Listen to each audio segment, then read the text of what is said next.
teman-teman, bagaimana kabarnya hari ini? Wah, alhamdulillah ketemu lagi dengan Ustazah Mila. Nah, kali ini Ustazah Mila mau berkisah tentang kisah Nabi Sulaiman. Teman-teman, kita lihat bersama-sama ya. Oke? Kisah Nabi Sulaiman alaihi salam.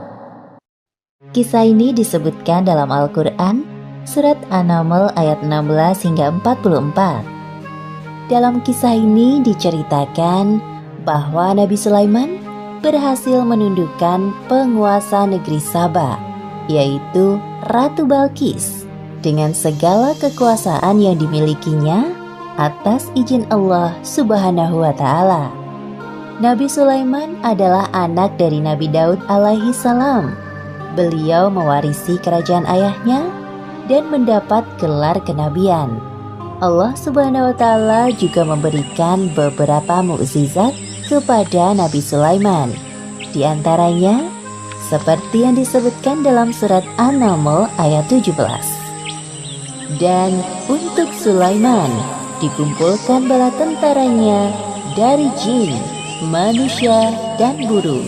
Lalu mereka berbaris dengan tertib. Pada suatu hari, Nabi Sulaiman dan bala tentaranya melakukan perjalanan. Sampailah mereka di lembah yang banyak semutnya. Namun tidak ada yang menyadari kecuali Nabi Sulaiman. "Wahai semut-semut, cepatlah kalian masuk ke sarang, agar kalian tidak terinjak oleh Raja Sulaiman. Dan ayo, cepat lari." "Siap, Ratu." Mendengar seruan Ratu Semut kepada anak buahnya, Nabi Sulaiman tersenyum dan menghentikan langkahnya. Kemudian mereka menunggu rombongan semut itu berbondong-bondong masuk ke dalam sarang. Sebelum melanjutkan perjalanan, Nabi Sulaiman memeriksa tentaranya satu persatu. Ketika sampai di bangsa burung, Nabi Sulaiman merasa ada yang kurang. "Mengapa aku tidak melihat Hudhud? Apa dia tidak ikut dalam perjalanan kali ini?" "Wahai Raja Sulaiman, sebenarnya tadi Hudhud terbang bersama kita. Namun sekarang dia menghilang entah kemana." "Kemana perginya Hudhud? Awas saja dia datang tanpa membawa alasan yang masuk akal. Akan aku hukum dia nanti." Untungnya, tak lama kemudian, burung Hudhud datang. "Dari mana saja kau Hudhud?" "Maafkan hamba karena pergi tanpa izin, wahai Raja Sulaiman. Namun, sebelum menghukumku, sudikah engkau mendengar kabar dariku terlebih dahulu? Mungkin engkau belum pernah mengetahui tentang ini." "Perihal apa itu wahai Hudhud?" "Jadi, sebenarnya di tengah perjalanan tadi, hamba tertinggal dari rombongan. Terbang berputar-putar sampai akhirnya terdampar di suatu negeri bernama Saba. Negeri itu dipimpin oleh seorang perempuan. Namun sayangnya, hamba melihat ratu dan kaumnya sedang menyembah matahari, bukan Allah Subhanahu wa Ta'ala." "Apakah perkataanmu ini dapat aku percaya? Kau tidak sedang mencari-cari alasan agar lolos dari hukumanku, bukan?" "Wahai Raja Sulaiman, mana berani hamba berbohong kepadamu." Nabi Sulaiman mulai berpikir tentang kebenaran kabar yang dibawa oleh burung Hudhud. Kemudian beliau menulis sebuah surat. "Kalau begitu, aku ingin kau melakukan satu hal. Pergilah ke negeri Saba dan bawalah surat ini.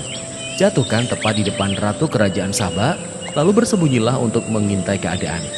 Aku tunggu laporan darimu di istana." "Siap, laksanakan perintah." Terbanglah burung Hudhud ke negeri Saba dengan membawa surat Nabi Sulaiman.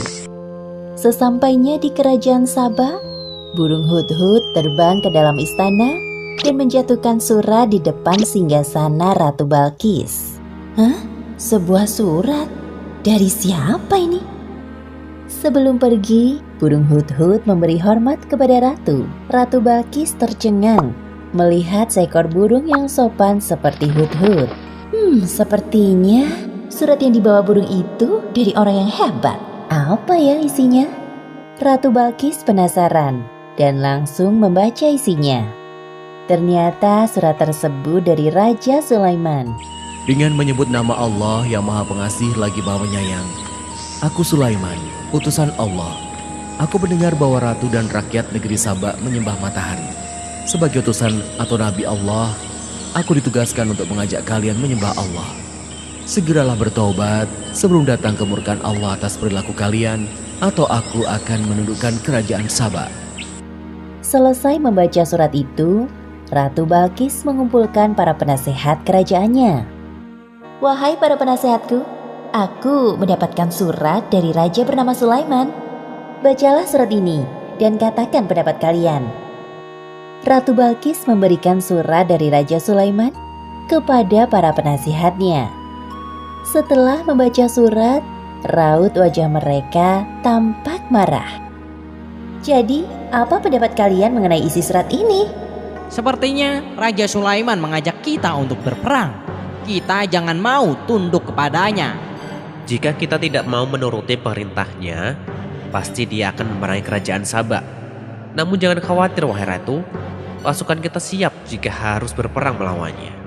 Yang hamba pernah dengar, beliau adalah seorang raja yang memiliki kekuasaan tidak terbatas. Manusia, jin, dan bangsa burung tunduk kepadanya. Semua keputusan kami serahkan kepadamu, wahai Ratu Balkis. Ratu Balkis mulai berpikir bagaimana cara menghadapi Raja Sulaiman. Ia tidak mau bertindak gegabah, apalagi musuhnya kali ini bukan orang sembarangan. Wahai penasehat, aku ada ide. Besok aku akan mengirimkan hadiah yang banyak dan mewah untuk Raja Sulaiman. Kita lihat tanggapannya. Siapa tahu beliau berubah pikiran. Keesokan harinya, utusan Ratu Balkis berangkat menuju istana Raja Sulaiman di Palestina sambil membawa hadiah yang banyak dan mewah. Sesampainya para utusan Ratu Balkis di hadapan Raja Sulaiman, Aku tidak perlu semua hadiah-hadiah ini.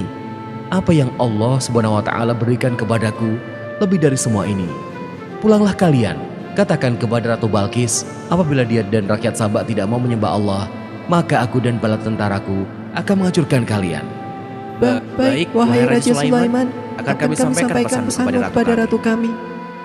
kedua utusan itu pulang ke negerinya dengan perasaan sedih dan takut. Mereka segera melaporkan apa yang terjadi dan pesan dari Raja Sulaiman. Kemudian, Ratu Balkis mencari cara lain untuk menghadapi Raja Sulaiman. Jika nekat berperang, jelas pasukannya akan kalah telak. Wahai para penasehatku, siapkan pengawal untukku. Aku harus turun tangan langsung kali ini untuk menemui Raja Sulaiman. Siap, wahai ratu. Tak jauh dari istana, tampak burung hut-hut mendengar percakapan mereka. Ia segera terbang ke Palestina untuk melaporkan apa yang didengarnya kepada Raja Sulaiman. Nabi Sulaiman mendapat laporan dari burung hut-hut dan segera menyiapkan sebuah rencana untuk menyambut Ratu Balkis. Wahai para penasihat kerajaanku, siapakah di antara kalian yang sanggup membawa singgasana Ratu Balkis ke hadapanku? Hamba bisa melakukannya, wahai Raja Sulaiman. Seberapa cepat kau bisa melakukannya? Sebelum engkau berdiri dari duduk, singgasana Ratu Balkis akan hamba bawa ke sini. Wahai Raja Sulaiman, hamba bisa melakukannya sebelum engkau berkedip. Lakukanlah. Seketika itu juga, singgasana Ratu Balkis hadir di hadapan Nabi Sulaiman. Subhanallah, Maha Suci Allah. Inilah karunia dari Allah untuk mengujiku. Apakah aku bersyukur atau malah mengingkari nikmatnya? Seperti yang disebutkan dalam Al-Quran, surat An-Naml ayat 40. Barang siapa yang bersyukur, maka sesungguhnya dia bersyukur untuk kebaikan dirinya sendiri. Dan barang siapa ingkar, maka sesungguhnya Tuhanku Maha Kaya, Maha Mulia. Ubahlah sedikit bagian dari singgasana ini. Kita akan lihat apakah Ratu Balkis masih mengenalinya atau tidak. Satu lagi, ubahlah lantai istana ini berlapis kaca yang terdapat ikan-ikan di bawahnya. Akan kami laksanakan, wahai Raja Sulaiman. Rombongan Ratu Balkis sudah tiba. Nabi Sulaiman menyambut Ratu Balkis dan rombongannya di depan pintu istana. Kemudian diperlihatkan kepadanya sebuah singgasana. Selamat datang di istanaku, wahai Ratu Balkis. Silakan duduk terlebih dahulu. Ratu Balkis duduk di singgasana. Lalu ia pun merasa ada yang aneh. Seperti inikah singgasanamu? Iya, ini sungguh persis dengan yang aku miliki. Tapi tidak mungkin. Tadi sebelum pergi, aku melihat singgasanaku masih ada pada tempatnya. Aha, aku sedikit banyak mengetahui tentang kehebatanmu, wahai Nabi Sulaiman. Masuklah ke dalam istanaku, wahai Ratu. Ratu Balkis tak henti-hentinya mengagumi keindahan istana Raja Sulaiman. Lalu pandangannya tertuju pada lantai jernih seperti kolam ikan di tempatnya berpijak. Seketika itu ia mengangkat sedikit jubahnya. Wahai Ratu, tidak usah khawatir jubahmu akan basah. Itu hanya lantai yang terbuat dari batu berlapiskan kaca. Benar juga. Wah, semuanya ini sungguh indah sekali. Ratu Balkis benar-benar terpesona dengan keindahan dan kekuasaan yang dimiliki oleh Raja Sulaiman. Dalam hatinya ia merasa tidak ada apa-apanya dibandingkan Raja Sulaiman. Sesungguhnya, semua yang aku miliki adalah pemberian dari Tuhan pencipta alam semesta. Dialah Allah Subhanahu wa Ta'ala. Ya Allah, sungguh selama ini hamba telah berbuat zalim. Maafkan hamba. Mulai saat ini hamba berserah diri kepadamu, Tuhan pencipta alam semesta. Demikianlah akhir kisah Nabi Sulaiman alaihi salam. Beberapa pelajaran yang dapat kita ambil dari kisah ini diantaranya, pertama, hendaknya kita bersikap rendah hati dengan segala kehebatan yang dimiliki, seperti sikap yang dicontohkan oleh Nabi Sulaiman. Kedua, bersikaplah lemah lembut kepada semua makhluk Allah. Dan ketiga, hendaknya kita selalu bersyukur atas karunia yang diberikan Allah dengan cara mengingatnya. Karena semua yang diberikan Allah kepada kita adalah titipan yang kelak akan dimintai pertanggungjawaban di akhirat. Wallahualam bishawab. Alhamdulillah, demikian cerita tentang kisah Nabi Sulaiman. Semoga teman-teman bisa mengambil pelajaran dari kisah Nabi Sulaiman tersebut ya teman-teman ya. Nah, Ustazah Mila mau pesen nih kepada teman-teman. Karena sekarang ini masih masa pandemi COVID, teman-teman jangan lupa memakai masker. Kemudian jaga jarak dengan lingkungan atau orang-orang yang ada di sekitar kita. Dan rajin cuci tangan. Oke teman-teman. Dadah. Ustazah Mila beri salam. Assalamualaikum warahmatullahi